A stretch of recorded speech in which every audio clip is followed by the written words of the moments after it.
और कहीं मित्र के मन में ये भाव आ जाए कि सुदामा हमारा मित्र कुछ मांगने आया है, तो बोले इस अवस्था में मुझे लगता है कि जाना अच्छा नहीं है। फिर भी सुशीला जी बार बार प्रयास करती है, नहीं एक बार जाओ तो,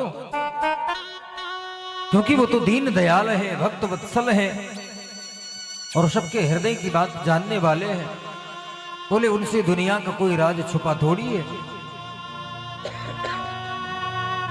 बोले हम मान सकते हैं छुपा है, पर उनकी नजरों में कुछ छुपा नहीं है, जाओ ना। बहुत प्रयास किया सुशीला जी ने, तो सुदामा जी के मन में भाव आया तो कह रहे देवी अगर कहते हैं आप तो जाने के लिए तैयार हो, मैं जाऊंगा। लेकिन देवी एक बात ध्यान रखना, अपने कृष्ण से मैं कुछ कहूंगा नहीं। बोलो जय श्री हरि। मैं अपने कन्हैया से कुछ कहूंगा नहीं। सुशीला जी ने सोचा कि जब कहेंगे नहीं तो भगवान हो सकता है समझ पाए या न समझ पाए।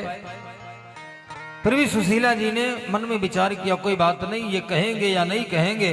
बोले हम ऐसी कोई सुंदर सी पहचान भेजेंगे कि महाराज जिसको देख करके भगवान जरूर पहचान जाएंगे परिस्थिति को।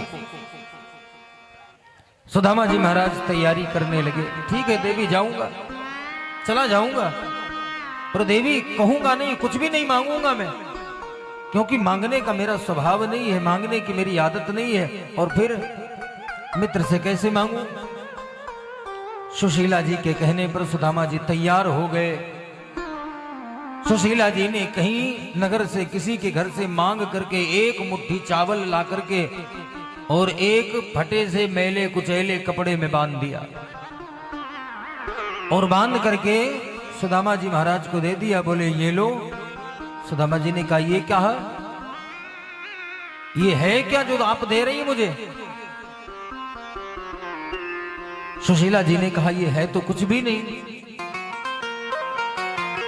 लेकिन फिर भी भगवान मुझे अपनी बड़ी भाभी मानते हैं। बोलो जय श्री हरि। तो जब जा रहे हो तो ना कुछ भेंट लेकर के जाओ। सुदामा जी कह रहे ये भेंट और द्वारिकाधीश इसे स्वीकार करेंगे, इतना बड़ा राजा, संपूर्ण जगत का संचालन करने वाला, वो एक मुट्ठी चावल वो भी भेंट में लेगा। सुशीला जी ने कहा आप लेके तो जाओ। बोले हमें विश्वास है कि इसको आप लेके जाओगे, भगवान जरूर स्वीकार करेंगे। महाराज एक मुट्ठी चावल की पोटली भगवान के लिए लेकर के सुदामा जी निकल पड़े, और महाराज जाते जाते जाते सुदामा जी भजन करते करते पधारे कहां। बोले द्वारिकापुरी पधार दिए। महाराज वो दिव्य आलीशान द्वारिकापुरी बनी। सुदामा जी देख रहे हैं द्वारिकापुरी की छवि, तो महाराज गदगद हो रहे, और बार बार अंतर मन में सोचते जा रहे हैं कि हम दोनों साथ में पढ़ते थे, दोनों गुरु जी के यहाँ साथ में पढ़ते थे, और आज ये हमारा मित्र इतना बड़ा राजा हो गया, द्वारिकाधीश बन गया, और मैं वही का वही रह गया। और यही सोचते सोचते बड़े संकुचित होकर के और किसी तरह द्वार पर पधार दिए। द्वार पर पधारे तो सुदामा जी ब्राह्मणों ब्रह्मवित्तमा, बोले वेद वेदांत और शास्त्रों पुराणों के परम ज्ञानी। और वेद पुराण कहते हैं कि भगवान के द्वार कभी ब्राह्मण के लिए बंद नहीं होते। बोलो जय श्री हरि। ब्राह्मण के लिए भगवान के द्वार अहरनिश जब जाना चाहे वो निरंतर खुले रहा करते हैं। लेकिन जब भगवान के द्वार पर गए और प्रवेश करने लगे तो महाराज द्वारपालों ने छड़ी लगा दिया और रोक दिया। सुदामा जी महाराज को रोक दिया, और जब लोगों ने रोका तो मालूम है, बोले महाराज लोगों ने रोक तो दिया, महाराज लोगों ने छड़ी लगा के रोक तो दिया, लेकिन बाद में सोच रहे हैं सुदामा जी की देखो कितना गलत हो गया, कितना गलत हुआ। मैंने पत्नी का कहना मान लिया और मान करके मैं चला आया, और यहाँ आने के बाद लोग वहां जो बैठे हुए थे भगवान के अनुचर वो हंसने लगे। महाराज सुदामा जी की हंसी उड़ाने लगे क्योंकि सुदामा जी से जब पूछने लगे तो मालूम है सुदामा जी कह रहे हमारा कृष्ण मित्र है। बोलो जय श्री हरि। बोले कृष्ण हमारा मित्र है। और जब कृष्ण को मित्र बताया तो लोगों ने ऐसे हंसी उड़ाया, ऐसी हंसी उड़ाई।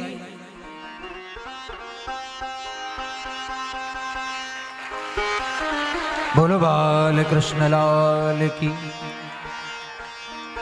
महाराज ऐसी हंसी उड़ाई, उपहास किया एक ब्राह्मण का। सुदामा जी संकोच के मारे वहां से वापस हो लिए, लेकिन द्वारपाल दौड़ा दौड़ा भीतर गया और भीतर जाकर के महाराज पहुंचा और उसने जाकर के भगवान के पास खड़े होकर के और ऐसे बोल रहा है कि मानो किसी ने पीछे से दौड़ाया हो उसे। महाराज द्वारपाल जाके भगवान के सामने खड़ा हो गया और सारी कहानी कहने लगा भगवान से, सारी स्थिति परिस्थिति का ज्ञान कराने लगा प्रभु को।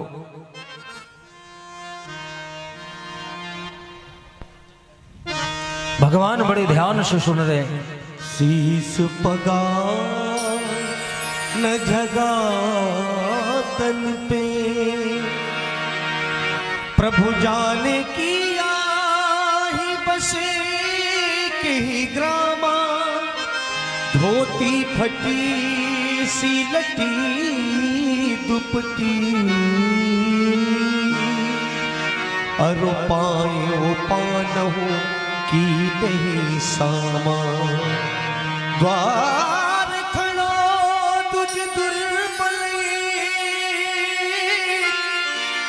रहो चकिसो वसुधा भिरामा,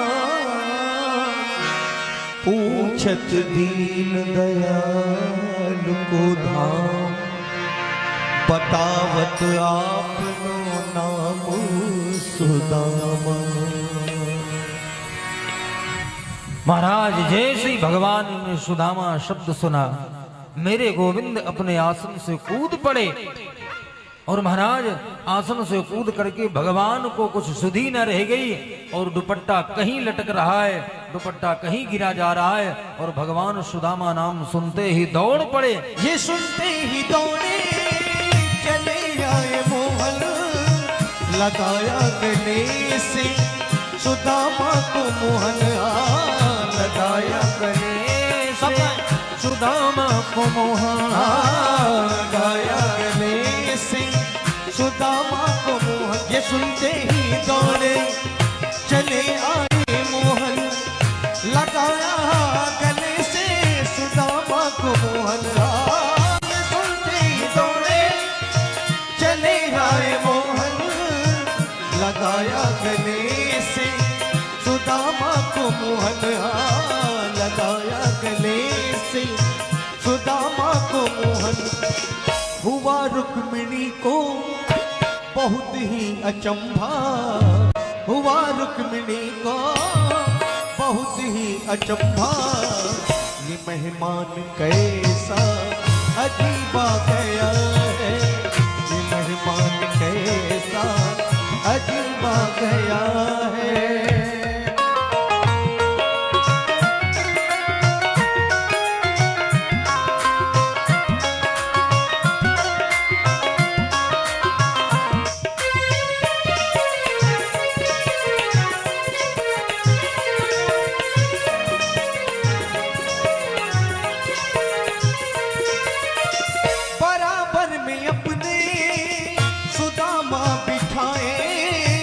चरण आंसुओं से श्याम ने धुलाए, चरण आंसुओं से श्याम ने धुलाए। भगवान ने चरण देखे सुदामा के तो क्या कह रहे हैं? ऐसे बिहार बिवाइल सो पग कंटक जान लगे पुन जोए, हाय महा दुख पायो सखा तुम, आए इतना किते दिन खोए। देख सुदामा के दीन दशा, करुणा करके करुणा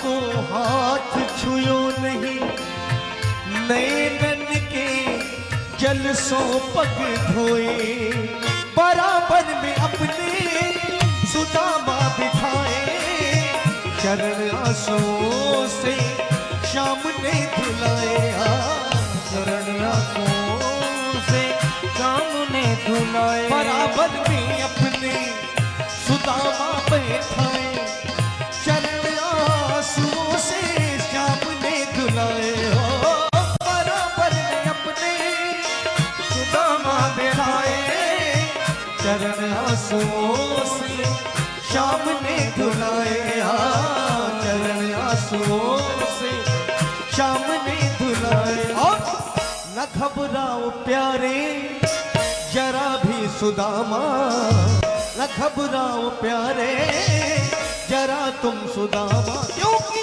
खुशी का समा तेरे करीब आ गया है, खुशी का समा तेरे करीब आ गया है। ओ न घबराओ प्यारे जरा तुम सुदामा, न घबराओ प्यारे जरा तुम सुदामा, खुशी का समा तेरे करीब आ गया है, खुशी का समा तेरे करीब आ गया है, खुशी का समा तेरे करीब आ गया। महाराज सुदामा जी को भगवान दौड़ करके लेके आए, बाहों में भर लिया परमात्मा ने, और जिन जिन लोगों ने हाथ से किया था महाराज वो तो एकदम स्तब्ध रह गए कि ये शब्द कहता था ब्राह्मण की भगवान हमारे लंगोटिया यार है, परम मित्र है। भीतर लेके गए महाराज, बैठाया आसन पर, चरण पखारे, भगवान बड़े रोए, चरण पखार रहे, बीमारी देख रहे, पैरों से रक्त बह रहा है, और महाराज उस रक्त को देख देख कर मेरे गोविंद रोए जा रहे। भैया आपने कितना कष्ट सहन किया, कितनी पीड़ा सहन करी आपने, और चरण पखारे जा रहे, प्रभु रोए जा रहे। देख सुदामा की दीन दशा, करुणा करके करुणा निधि रोए, और पानी परात सो हाथ छुयो नहीं, नैनन को जल से पग धोए। महाराज भगवान ने अपने अश्रु बिंदुओं के द्वारा सुदामा जी महाराज का चरण धोया, चरण पखारा। देवी रुक्मणी की ओर इशारा कह के कहते हैं भगवान, बोले देवी आज हमारा जो द्वारिका नगर है ना, बोले आज ये धन्य हो गया, बोले आज हमारे मित्र ब्राह्मण देवता हमारे घर पधारे, हमारा नगर धन्य हो गया, कृतार्थ हो गया। महाराज जाम्बवती, सत्यभामा, रुक्मणी तीनों देवियां वही खड़ी हैं और हाथ से पंखे लेकर के घुमा रही हैं, चमर घुमा रही, बोलो जय श्री हरे। हाँ, भगवान ने कहा तुम तीनों मिलकर के प्रणाम करो।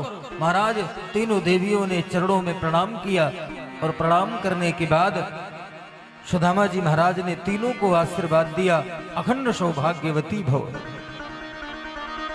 तीनों को अखंड सौभाग्यवती होने का आशीर्वाद प्रदान करते हैं सुदामा जी महाराज। इसके बाद मालूम है सुदामा जी को उस दिन रोक लिया भगवान ने। भगवान ने कहा मित्र आज रुकना पड़ेगा, सुदामा जी का मन है, आए हैं, दर्शन हो गया, चला जाऊं। पर भगवान कहते हैं नहीं नहीं, आए हो तो हम जाने नहीं देंगे, अब आज रुको ना। महाराज बड़ी आग्रह करने पर भगवान के यहाँ सुदामा जी रुके। शाम हो गई, भोजन कराया और विश्राम कक्ष में ले जाकर के और सुदामा जी महाराज को सुला दिया।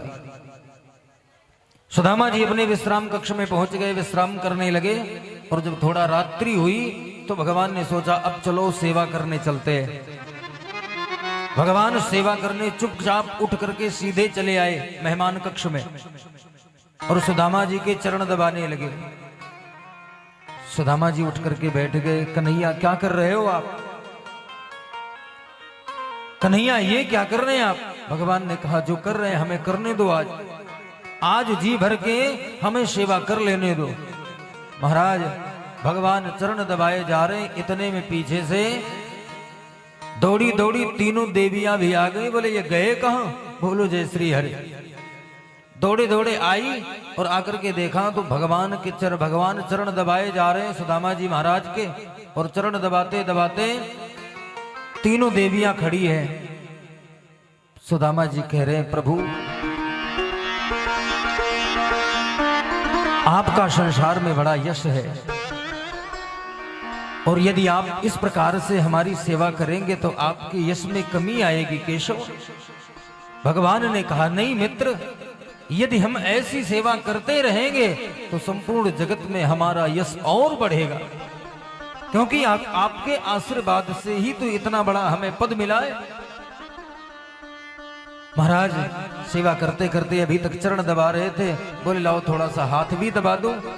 और सुदामा जी बेचारे वो छोटी सी पोटली छुपाए छुपाए फिर रहे, कहीं ये सामने भगवान के हाथ न लग जाए, और कहीं यदि भगवान के हाथों में लग गई तो बोले तीनों देवियों को दिखाएंगे तो मेरा सम्मान खत्म होगा, बड़ी इज्जत जाएगी। और अपनी प्रतिष्ठा को बचाने के लिए सुदामा जी महाराज पोटली छुपाए छुपाए घूम रहे, पर कन्हैया हाथ दबाते दबाते दबाते इतने में कन्हैया की नजर पड़ गई सुदामा जी महाराज के कांख पर।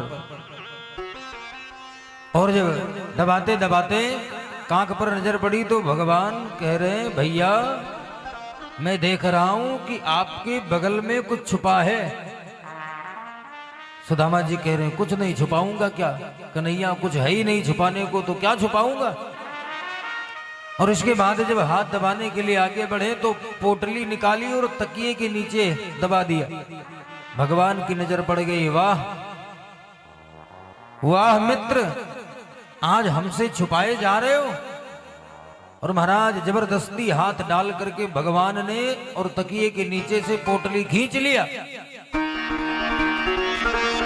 और जैसे ही पोटली खींची तीनों महारानियां खड़ी हैं, मालूम क्या कह रही हैं? बोले ये बताओ प्रभु कि आए हुए मेहमान के साथ ऐसे ही व्यवहार करते हैं क्या? ये जो जबरदस्ती कर रहे हो, अरे कुछ छुपाए होंगे, छुपाए रहने दो। बोले नहीं नहीं देवी तुम्हें मालूम नहीं, ये तो हमारे बचपन का यार है, मित्र है, और हमें मालूम है ये कैसा है, ये बड़ा चोर है। बोलो जय श्री हरि। और ये बड़ा झूठा भी है। और देखो देवी भाई मैं दिखाऊंगा मैं आपको, ये मुझसे कुछ छुपा रहा है, मेरी भाभी ने मेरे लिए कुछ न कुछ जरूर दिया होगा, और ये छुपा रहा है हमसे। जबरदस्ती तकिए के नीचे हाथ डाल करके पोटली खींच लिया। और महाराज तीनों देवियों को बुलाया, आओ देखो। महाराज जल्दी जल्दी भगवान ने पोटली खोल डाली, खोल करके और तीनों देवियों को दिखा रहे। और महाराज जब भगवान तीनों देवियों को दिखाते हैं तो सुदामा जी ने अपना सिर नीचे कर लिया।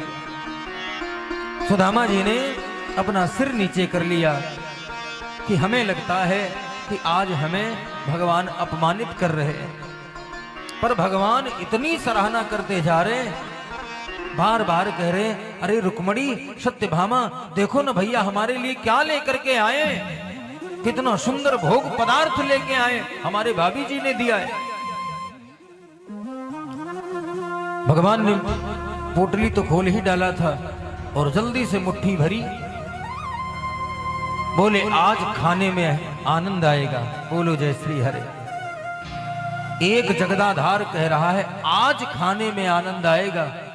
ऐसा लगता है कि आज तक उसे खाने को कुछ मिला ही नहीं था। महाराज एक मुट्ठी तंदुल भरा चावल लिया और उठा करके भगवान अनेन विश्वात्मा तृप्यंताम कहते हुए मुख में डाल लिया। भगवान ने एक मुट्ठी चावल खा लिया और जैसे एक मुट्ठी चावल खाए तो अनेन विश्वात्मा तृप्यंताम कह करके डाला, इसलिए भगवान के पेट को नहीं गया, बोले वो संसार को मिल गया। बोलो जय श्री हरे। बोले समस्त विश्व का भरण पोषण करने वाले भगवान ने समस्त विश्व का भरण पोषण कर दिया। और दूसरी मुट्ठी उठाई और महाराज फिर मुख में डाला और जैसे ही दूसरी मुट्ठी भगवान ने ग्रहण किया, भगवान भोलेनाथ कैलाश शिखर पर बैठे हुए भजन कर रहे हैं और महाराज खाया यहाँ भगवान कन्हैया ने और डकार ले रहे भगवान कैलाश शिखर पर। बोलो जय श्री हरि। भगवान शंकर को डकारें आने लगी, आंखें खुल गई, भजन का तारतम्य टूट गया। सोच रहे हैं अरे ये सब क्या हो रहा है, अचानक मेरा पेट कैसे भर गया। नेत्र बंद करके देखा, आहा वाह रे कन्हैया, ये तो सब तेरी लीला है। कन्हैया ये तो तेरी लीला है। वहीं से भगवान प्रणाम करते हैं और जैसे तीसरी मुट्ठी भरी महाराज, दौड़ के रुक्मणी जी ने हाथ पकड़ लिया। अरे महाराज, अरे कुछ अपने लिए भी रहने की जगह छोड़ो। तीसरी मुट्ठी भरी और तीसरी मुट्ठी भरी तो हाथ पकड़ लिया। बोले हमारा भी तो इसमें कुछ अधिकार है। और महाराज हाथ पकड़ करके रोक लिया। भगवान ने तीसरी मुट्ठी छोड़ दी। बोले इसमें जो हमारा अधिकार है वो तो रहने दो, आपने तो अपना ग्रहण कर लिया। महाराज बचे हुए चावल को तीनों देवियों ने, महारानियों ने, माता लक्ष्मी, रुक्मणी, जाम्बवती और सत्यभामा ने बचे हुए चावल को ग्रहण किया। और महाराज भगवान बड़ी रात्रि तक अपने मित्र सुदामा जी से वार्ता करते रहे। बार बार गोविंद पूछते रहे, भैया घर में सब कुशल है ना? सुदामा जी के मुख से एक ही उत्तर निकलता था, हाँ कन्हैया घर में तेरी कृपा से सब कुशल है। एक बार भी कृष्ण से ये नहीं कहा सुदामा जी ने कि हमारे घर में कोई दुख है। बोलो जय श्री हरि। पर वो जो चावल दिया था ना सुशीला जी ने, उस चावल को देख करके भगवान सारी चीजें समझ गए। भगवान समझ गए कि घर में बड़ी विपत्तियां है, पर ये अयाचक ब्राह्मण है, ये याचना नहीं कर सकता, मांग नहीं सकता, मर जाएगा भूखे प्यासे, लेकिन मांगने वाला नहीं है। रात्रि भर रुके, सुबह हुआ, दूसरा दिन प्रारंभ हुआ। तो भगवान सुबह जब मिलने आए तो सुदामा जी कह रहे हैं, कन्हैया बोले अब जाने का मन हो रहा है। बोले कृष्ण यदि आदेश हो तो मैं चला जाऊं। भगवान कहते हैं कुछ दिन रुको मित्र, बहुत अच्छा लगा, तुम्हारे आने से बड़ा आनंद मिला। सुदामा जी कह रहे हैं रुक तो मैं जाता, लेकिन छोटे छोटे बच्चे घर में है ना, और तुम्हारी भाभी भी प्रतीक्षा कर रही होंगी, इसलिए जाना जरूरी है। और कन्हैया तेरी कृपा से घर में सब कुशल है। बोलो जय श्री हरि। भगवान समझ रहे कितना कुशल है और कितना अकुशल है। मेरे परमात्मा ने सुदामा जी महाराज की ऐसी दीनता देखी, ऐसी दशा देख करके मेरे करुणा निधान ने रात रात में ही सुदामापुरी का निर्माण कर दिया। सुदामा जी घर में बैठे, द्वारकापुरी में बैठे, और रात रात में उधर कुटिया खत्म और सुंदर दिव्य महल का निर्माण हो गया। यहां तक कि केवल सुदामा का ही महल नहीं, बल्कि संपूर्ण नगर को महल में परिवर्तित कर दिया मेरे गोविंद ने। क्योंकि सुशीला जी ने भगवान से निवेदन किया, बोले जब बनाते ही हो तो हमारा ही अकेला क्यों बना रहे हो? बनाना ही है तो हमारे संपूर्ण नगर का बनाओ ना। सारे नगरवासियों का जो कुटीर था महाराज जो महलों में बदल गया। सुदामा जी वहां से जब चलने लगे तो भगवान विदाई करने आते हैं नगर से बाहर तक। विदाई करने आए तो जाते जाते भगवान बार बार कह रहे हैं, बोले बड़े भैया सुदामा भैया, कभी भी अगर कृष्ण की आवश्यकता तुम्हें लगे तो निसंकोच भाव से कृष्ण के द्वार तुम्हारे लिए सदा सदा के लिए खुले। बोले निसंकोच भाव से तुम आना। सुदामा जी मन ही मन सोच रहे, हमें लगता है कुछ देगा नहीं। बोलो जय श्री हरि। बोले बस केवल मीठी मीठी बातें कर रहा है। एक मुट्ठी चावल लेके आया था, वो भी गटक गया, खा गया, और केवल मीठी मीठी बातें करके बोल रहा है जब जरूरत पड़ेगी तो फिर आना। कौन आएगा इसके घर? दोबारा कौन आएगा? अरे ये इतना बड़ा, हमने तो सुना था द्वारकाधीश बन गया, राजा बन गया, और बोले कंजूसी इसकी गई नहीं अभी। चावल भी खा गया और दिया भी कुछ नहीं। सुदामा जी चल पड़े, बोले कोई बात नहीं, नहीं दिया सो नहीं दिया, और हमने मांगा भी तो नहीं। बोलो जय श्री हरि। क्योंकि मांगने से ना मिलता तो दुख भी होता, और जब हमने मांगा नहीं, उसने कुछ दिया नहीं, इसलिए बात हमारी बनी रह गई। बोलो जय श्री हरे। भगवान से आज्ञा लेकर के सुदामा जी महाराज चल पड़े। रास्ते में आए, धीरे धीरे धीरे मार्ग समाप्त हुआ, नगर पधारे। और जब नगर में पधारे तो महाराज नगर में पधारने के बाद देख रहे जो कुटिया थी वो भी खत्म। सुदामा जी ने देखा अपनी कुटिया, तो बोले कुटिया खत्म। सुदामा जी ने कहा यही है, मैंने स्त्री की बात मान लिया, वहां गए वहां भी कुछ नहीं मिला, और लौट करके आए तो किसी ने हमारी कुटिया भी उजाड़ के फेंक दी, अपना महल खड़ा कर लिया। सुदामा जी को यह मालूम नहीं है कि महल किसका है। सुदामा जी जाकर के और महल के सामने खड़े हुए तो द्वारपाल दो लगे हैं। सुदामा जी महाराज के द्वार पर भी द्वारपाल लगे हैं। तो सुदामा जी पहुंच करके द्वारपालों से पूछ रहे हैं, भैया यहाँ एक कुटिया रहा करती थी पहले? बोले हाँ रहती रही होगी, हमें मालूम नहीं है। बोलो जय श्री हरि। बोले रही होगी, हमें मालूम नहीं है। तो सुदामा जी कह रहे वो कुटिया हमारी थी। बोलो जय श्री हरि। अरे बोले वो किसी की भी हो, एक काम करो जाओ। सुदामा जी ने कहा कि अच्छा ये बताओ कि ये महल बनाया किसने, किसका महल है? तो द्वारपाल कह रहे हैं ये सुदामा जी महाराज का महल है। द्वारपाल कह रहे हैं ये सुदामा जी का महल है, और सुदामा जी से ही कह रहे हैं द्वारपाल की सुदामा का महल है। सुदामा जी कह रहे सुदामा तो अकेला मैं हूं, दूसरा कोई सुदामा है नहीं, तो कौन दूसरा सुदामा आ गया महल बनाने? तो बोले एक बात बताओ कि इस समय सुदामा जी कहां हैं? तो बोले सुदामा जी तो अपने मित्र द्वारिकाधीश से मिलने गए हैं। तो सुदामा जी सोच रहे हैं कि मिलने तो मैं ही गया था। अच्छा बोले एक बात बताओ उनके घर में कोई है? बोले हाँ उनकी श्रीमती जी है। बोले जरा बुलाओ। महाराज सुशीला जी जब महल से निकल करके आई तो लक्ष्मी जी ने उन्हें भी आशीर्वाद दे दिया था चिर यौवना का। बोले उनका भी रंग रूप बदल गया, बुढ़ापा नष्ट हो गया, नव युवती हो गई। महाराज जहां वृद्धावस्थी थी वो युवती हो गई। सुदामा जी पहचान नहीं पा रहे। जब वो उतर करके नीचे आई वो तो सुदामा जी को पहचान गई और दौड़ी पैर छूने के लिए, और जैसे पैर छूने दौड़ी सुदामा जी महाराज हाथ जोड़ के बोले बहन हमारे पैर क्यों छू रही हो तुम? सुशीला जी ने कहा ये हमको बहन बोल रहे हैं, क्या बात है, हमें कौन परिवर्तन आ गया? बोले महाराज पहचानो मैं सुशीला हूं। सुदामा जी कह रहे मेरी सुशीला ऐसी नहीं थी।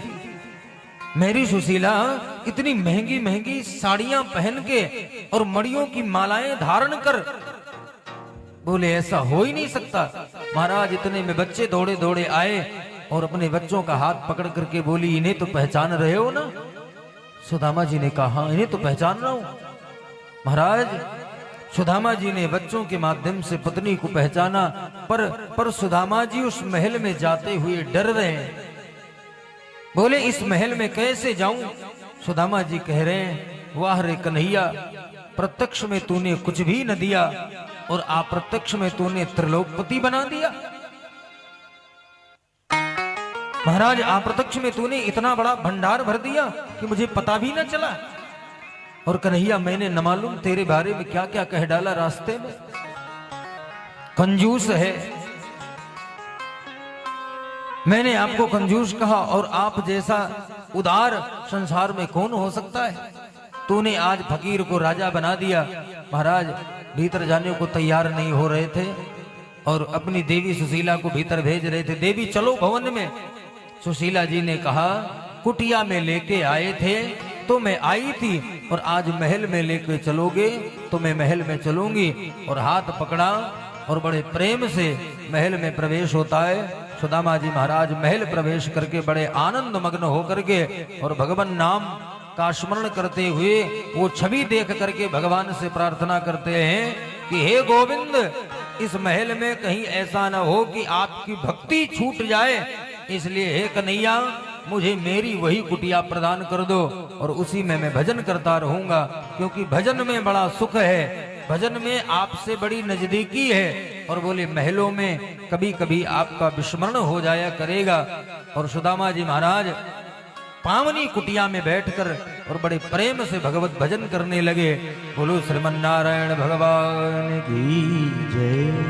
कि गोविंद मेरो है, गोपाल मेरो है, गोविंद मेरो है, गोपाल मेरो है, गोविंद मेरो है, गोपाल मेरो है, गोविंद मेरो है, गोपाल मेरो है। राधा रमण बिहारी नंदलाल मेरो है, राधा रमण बिहारी नंदलाल मेरो है।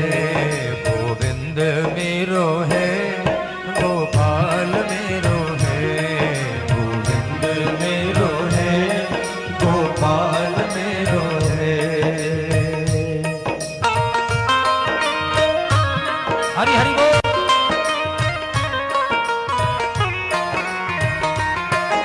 सुंदर भाव।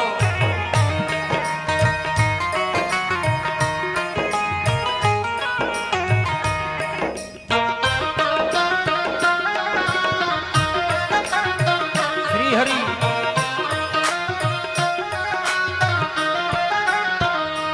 राधा रमण बिहारी नंदलाल मेरो है, राधा रमण बिहारी नंदलाल मेरो है। यमुना पुलिन बिहारी नंदलाल मेरो है, यमुना पुलिन बिहारी नंदलाल मेरो है। राधा रमण बिहारी नंदलाल मेरो है, ओ राधा रमण बिहारी नंदलाल मेरो है। गोविंद मेरो है, गोपाल मेरो है, गोविंद मेरो है, गोपाल मेरो है। जय हो।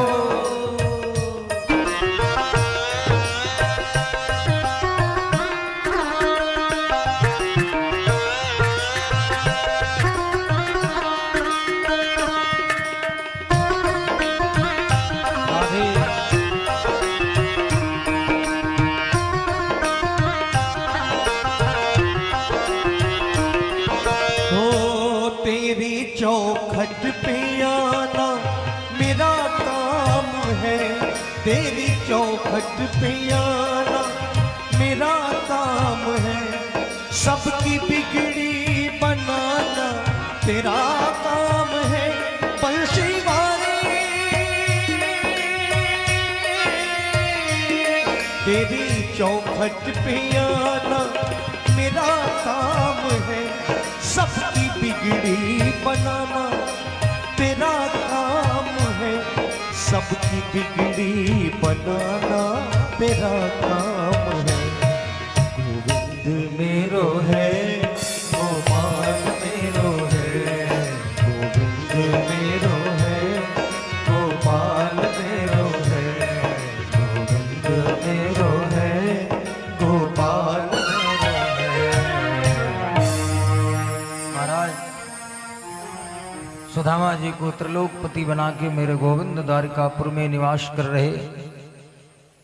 थोड़े दिन बाद भगवान की संतति का सूत जी महाराज वर्णन करते हैं और संततियों का वर्णन करते हुए भगवान कहते हैं कि एक बार की बड़ी अद्भुत घटना घटित हुई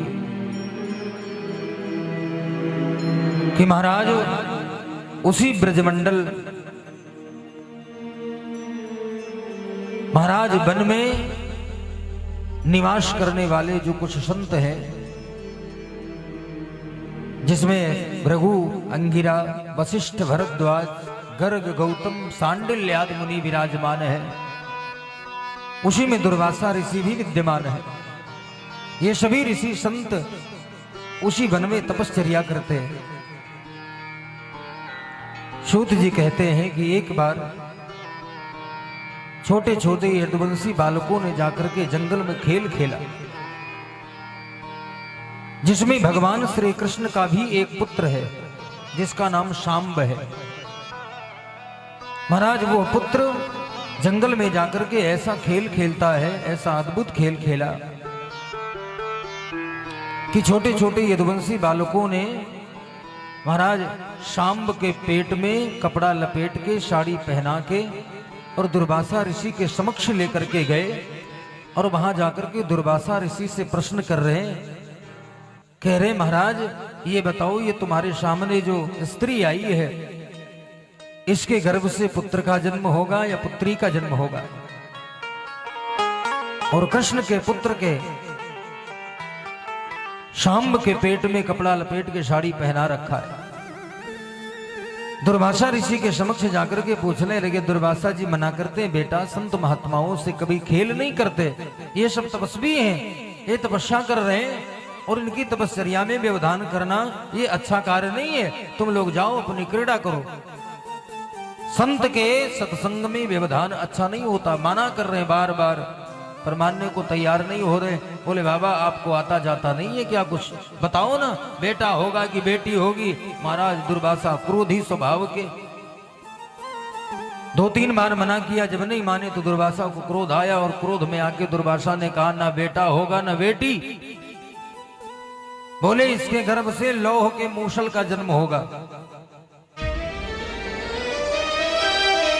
और बोले वही लोहे के मूसल के द्वारा तुम्हारे समस्त यदुवंश का विनाश हो जाएगा, ये मेरा श्राप है, जाओ। महाराज अब तो यदुवंशी बालकों ने देखा संत के मुख के द्वारा आशीर्वाद तो दूर रहा, बोले श्राप मिल गया। बेचारे वो वहां से भागते भागते दौड़ करके आए और वस्त्र अलंकार उतार करके रखा तो बोले मूसल जन्म ले चुका था। बोलो जय श्री हरि। मूसल, वो भी लौह मूसल, और महाराज लोहे के मूसल को ले जाकर के यदुवंशी बालकों ने लोहार के घर दे करके महाराज उसे छोटे छोटे कण में घिस घिस करके नष्ट कर दिया। पर सारे मूसल को घिसा पर अंत में एक बड़ा सा तीक्ष्ण आकार बच गया, उसे रगड़ा नहीं जा सका और सारा का सारा वो लोह चूर्ण जो था उसे ले जाकर के समुद्र में यदुवंशी बालकों ने फेंक दिया। बोले अब ये हमारा क्या बिगाड़ सकता है? महाराज फिर भी वो लोहे का जो कण है वो समुद्र में फेंका तो गया, पर वो समुद्र जो होता है ना वो कुछ ग्रहण नहीं करता। महाराज उसने फेंका, सारा का सारा कण बाहर आया और प्रभास क्षेत्र में वो एरका नामक घास बन करके और उग गया। थोड़े दिनों के बाद घटना घटित हुई, यदुवंशी बालकों ने जो खेल खेला महाराज उसका तो परिणाम स्वाभाविक है कि घटित होगा ही, क्योंकि संत का आशीर्वाद और वरदान ये दोनों सिद्ध जरूर होते हैं, फलित जरूर होते हैं।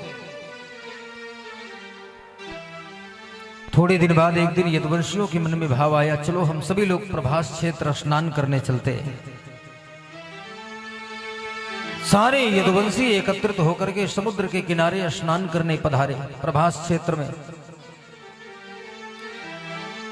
और महाराज वहां स्नान किया और स्नान करने के बाद वहां पर सारे के सारे यदुवंशियों ने मदान्ध होकर के महाराज ताड़ी पिया और ताड़ी पी करके महाराज मदान्ध होकर के और वो आपस में झगड़ने लगे। सारे यदुवंशी आपस में झगड़ते झगड़ते झगड़ते और अंत में महाराज अस्त्र शस्त्र युद्ध किया, और जब अस्त्र शस्त्र भी समाप्त हो गया तो एरका नाम की घास जो वहां पर उगी हुई थी महाराज, उसके एक एक जो पत्ते हैं महाराज वो तलवार के समान तीखे, और उन्हीं पत्तों को उखाड़ उखाड़ कर महाराज एक यदुवंशी दूसरे पर प्रहार कर और सारे के सारे यदुवंशी दूसरे को मारते मारते और संपूर्ण यदुवंशी उसी प्रभास क्षेत्र में मारे गए। सारे यदुवंशी मारे गए। और मालूम है जो लोहे का बड़ा वाला कण था ना उसको मछली ने खा लिया। महाराज वो मछली बाजार में बिकने के लिए गई और बाजार में मछली को जो खरीदा वो बहेलिया था। बहेलिये ने मछली खरीदा और मछली का जब खंडन किया तो उसके पेट में एक लोहे का विशाल कण निकला और बड़ा तीक्ष्ण निकला वो। बहेलिया ने सोचा कि इसको आज मैं अपने बाण में लगाऊंगा और बाणों में लगा करके इसी से जाऊंगा जंगल में, वन्य पशुओं का शिकार करने जाऊंगा। बहेलिया लगाया और लगा करके निकला और वन में वो वन्य पशुओं को मारने के लिए गया था। लक्ष्य उसका वन्य पशुओं को मारने का था, शिकार करने गया था। लेकिन उसी समय भगवान श्री कृष्ण को परम धाम जाने का भी समय हो गया था।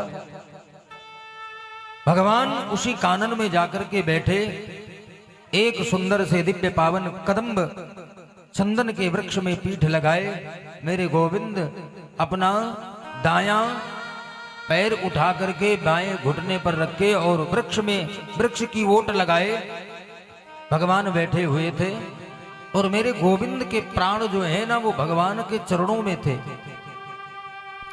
कृष्ण के चरणों में पद्म था और उसी पद्म में भगवान के प्राण थे। और पद्म इतना सुंदर दिखाई दे रहा था कि मानो किसी हिरण की आंखें हों, हिरण जैसी आंखों वाला वो पद्म दिखाई दे रहा था। बहेलिये ने दूर से देखा और समझ नहीं पाया। बहेलिये ने मृगी का नेत्र मान करके, जान करके और बाणों का अनुसंधान कर दिया। और महाराज वो बाण आकर के भगवान के उसी पद्म में लगा और जैसे ही चरणों में पद्म में लगा, पद्म में लगते ही भगवान के दोनों नेत्र बंद हो गए। और नेत्र बंद कर लिया और हाय शब्द सुनाई पड़ा। बहेलिया दौड़ पड़ा और दौड़ा दौड़ा आया और आकर के भगवान के निकट खड़ा हो गया और देखने लगा, अरे गोविंद, ये मैंने कितना बड़ा अपराध कर डाला। और रोने लगा, भगवान के चरण पकड़ करके रोने लगा, मैंने कितना बड़ा अपराध कर दिया गोविंद, मैंने आप पर बाणों का प्रहार किया। भगवान उसे शांत करते हैं। भगवान कह रहे हैं, तूने कोई अपराध नहीं किया। बोले आज तेरा और मेरा बदला पूर्ण हो गया। बोले अपराध नहीं किया तूने, बोले आज तेरे मेरे जो बदले थे ना, बोले वो पूरे हो गए। रामावतार में त्रेता युग में तू बाली था, रामावतार त्रेता युग में तू बाली था, मैंने छुप करके तुझे बाण मारा था और आज तूने हमको बाण मारा। बोले हमारे तेरे बदले पूरे हो गए, इसलिए इसमें दुखी होने की जरूरत नहीं है। और बहेलिये को बार बार भगवान कह रहे हैं, ये तो स्वे कर्मण्य भिरता संसिद्धिम लभते नरा। बोले ये प्राणी के जीवन के किए गए कर्म हैं कि परिणाम उसे अवश्यमेव भोक्तव्यम कृतम कर्म शुभाशुभम। बोले जीवन के किए हुए सुकृत और जीवन के किए गए जो दुष्कृत है, बोले दोनों फलीभूत होते हैं, इसलिए इसमें रोने की आवश्यकता नहीं है। आज बदला पूर्ण हो गया। इतने में भगवान का रथ चलाने वाला सारथी दौड़ा दौड़ा आया। दारुक, गोविंद किसका रथ चलाएंगे? भगवान ने कहा रोने का समय नहीं है, एक काम करो। दारुक को भगवान ने आदेश दिया, बोले तुम जाओ द्वारिकापुरी और द्वारिकापुरी में हमारे माता पिता वसुदेव और देवकी विराजमान है। बोले दोनों को रथ पर बैठाओ और लेके हस्तिनापुर जाओ, अर्जुन के घर छोड़ देना। और इतना कह करके भगवान दोनों नेत्र बंद कर लिए। पर मालूम है भगवान बार बार यही संबोधित कर रहे हैं, कोई कितना भी पूछे लेकिन हमारे बारे में मत बताना, हमारे विषय में मत बताना। और इतना कह करके भगवान दारुक को भेज दिए। दारुक गया, वसुदेव और देवकी को रथ पर बैठाया, लेके हस्तिनापुर के लिए प्रस्थान किया महाराज। और इधर हस्तिनापुर के लिए प्रस्थान करके जैसे निकले, अर्धरास्ते में पहुंचे तो वसुदेव देवकी पूछने लग गए, ये बताओ मेरा गोविंद कहाँ है, मेरा कृष्ण कहाँ है? तो कृष्ण को पूछने लगे तो दारुक रोने लगा, कुछ बोला नहीं। और महाराज ना बोलते हुए केवल इतने ही मुख से निकला कि बोले अब प्रभु है नहीं। बोले भगवान तो परम धाम जा चुके। और जैसे इतना शब्द सुना, वसुदेव देवकी रथ से नीचे गिर पड़े और गिर करके प्राण छोड़ दिया। और भगवान धराधाम को पधारे और संसार में जय जयकार होने लगी।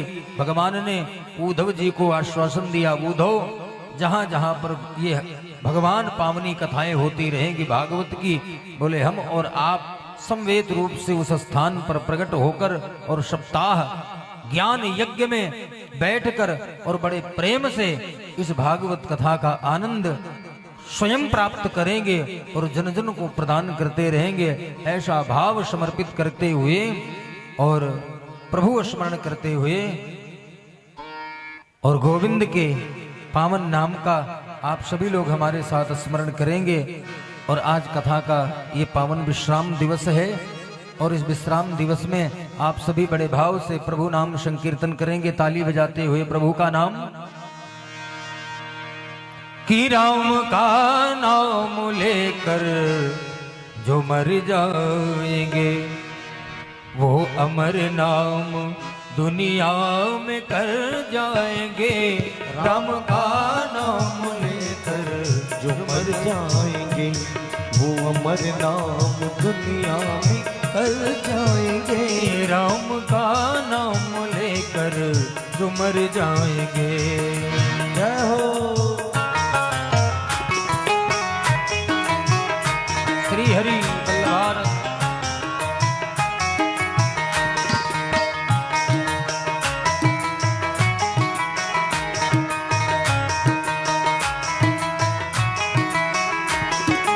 जाए न माला कहीं प्रेम की, टूट जाए न माला कहीं प्रेम की। कीमती ये रतन सब बिखर जाएंगे। कीमती ये रतन सब बिखर जाएंगे। कीमती ये रतन सब बिखर जाएंगे। कीमती ये रतन सब बिखर जाएंगे। ये न मानो न मानो खुशी आपकी। ये न मानो न मानो खुशी आपकी। हम मुसाफिर हैं कल अपने घर जाएंगे। ये न मानो न मानो खुशी आपकी। हम मुसाफिर हैं कल अपने घर जाएंगे। ये न मानो न मानो खुशी आपकी। जय हो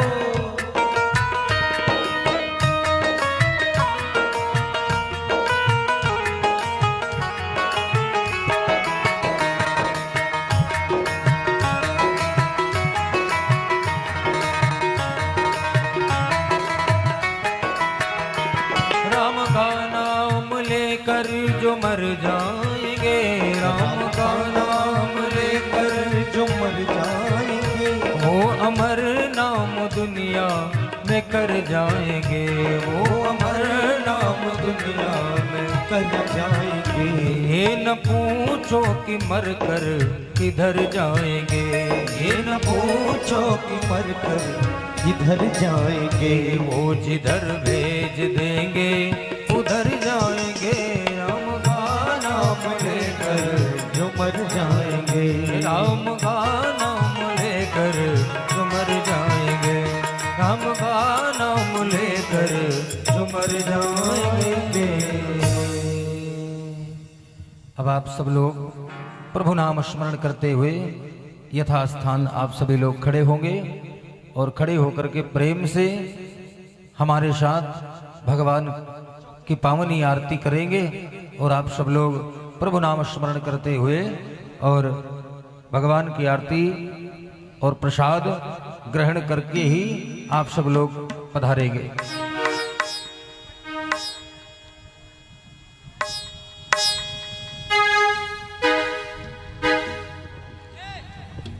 श्री राधे। सब लोग खड़े हो जाएं।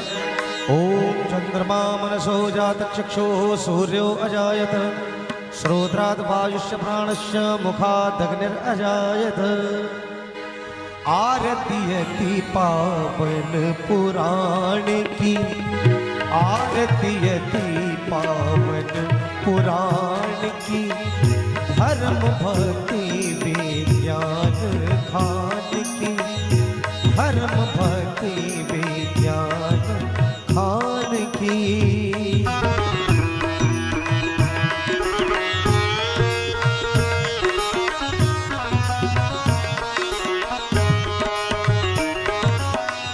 महा महापुराण भागवत निर्मल सुख मुख विगलित निगम कल्प फल परमानंद सुधारस में कल परमानंद सुधारस में कल लीलारती रस रस निधान की आरती अति पावन पुराण की।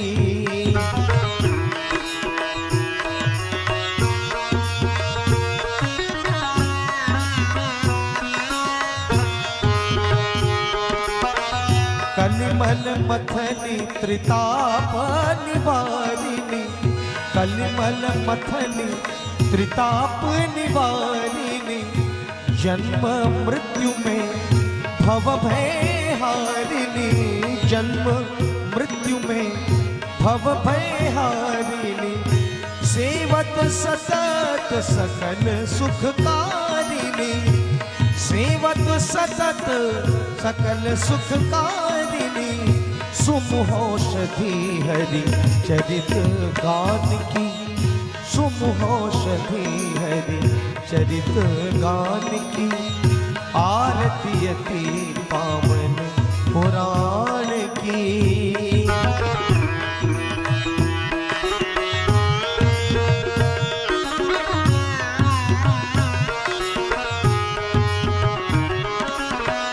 विषय विलास विमोह विनाशिनी विमल विराग विवेक प्रकाशिनी भगवत रहस्य प्रकाशिनी भगवत रहस्य प्रकाशिनी परम ज्योति परमात्म ज्ञान की आरती अति पावन पुराण की।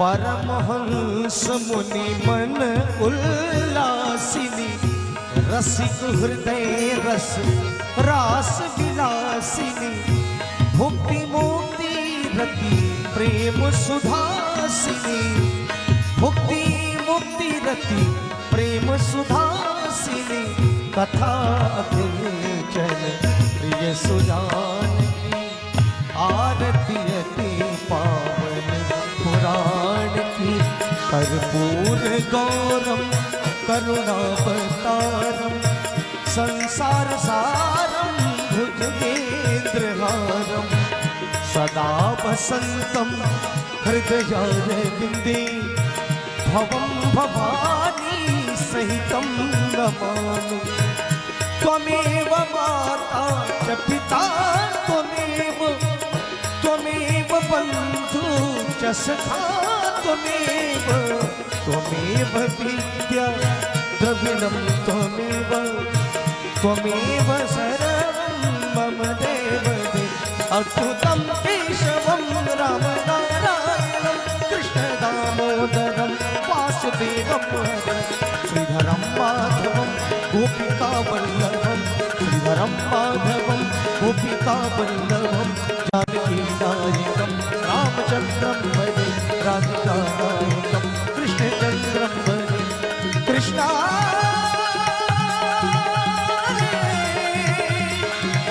कृष्णा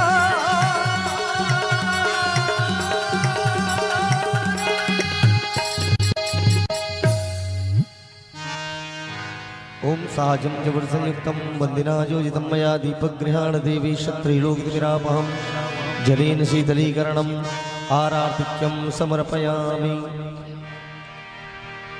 सभी लोग जो सौभाग्यवती औरतें हैं वो अपने सर पे पल्लू डाल लें और भाई लोग जिनकी चोटी है वो लोग शिखा का स्पर्श कर लें, अन्यथा रुमाल वगैरह आप लोग भी सर पे डाल करके एक श्लोक का साथ में सभी लोग गायन करें। नाम संकीर्तनम यस्य, गाइए सब लोग। नाम संकीर्तनम यस्य सर्व पाप प्रणाशनम प्रणामो दुख समनस तं नमामि हरिं परं। नाम संकीर्तनं यस्य सर्वपापप्रणाशनं प्रणामो दुःखशमनस् तं नमामि हरिं परं।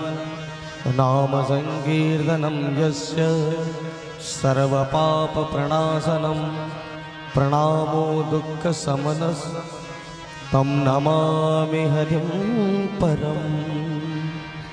और 3 बार हरे नमः करके हाथ उठाएंगे तीनों सब लोग। श्री हरये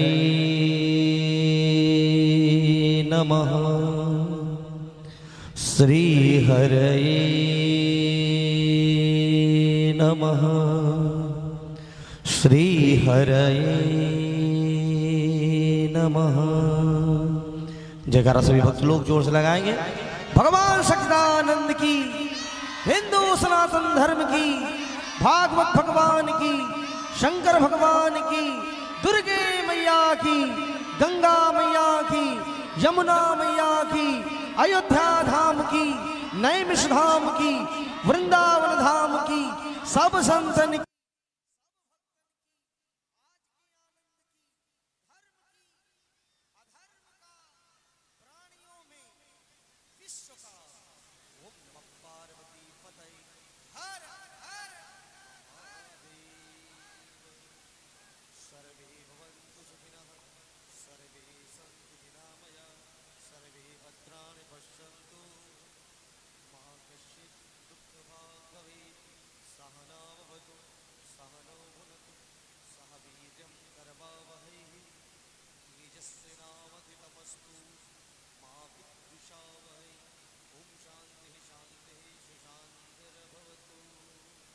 आप कृपया आप लोग अपने अपने स्थान पर बैठ जाएं और आरती प्रसाद लेकर के ही अपने अपने गंतव्य स्थान को प्रस्थान करेंगे।